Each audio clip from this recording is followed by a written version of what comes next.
Marquette city officials and members of the Marquette Board of Light and Power today enjoyed a day at the beach, and it wasn't even foggy. They were on hand to cut the ribbon and officially reopen the Tourist Park Beach. The beach had been closed for 10 years after a spillway failure at Silver Lake Basin, and when that released 9 billion gallons of water. The flooding overpowered two dams, one of which was the Tourist Park Dam.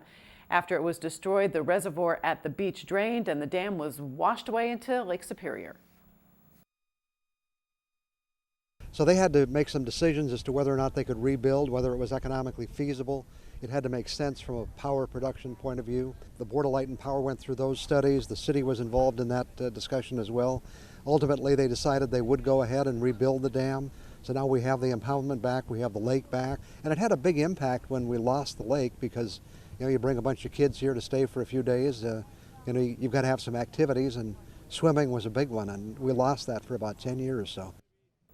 Reconstruction on the dam finished last year, but the reservoir didn't reach sustainable levels until just recently.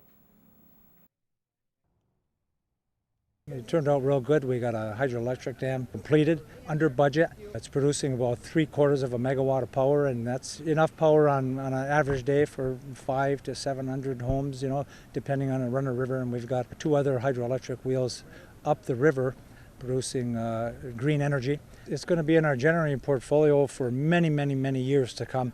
It just makes for a great win-win situation for City of Marquette, Board of Light and Power, and all of the residents.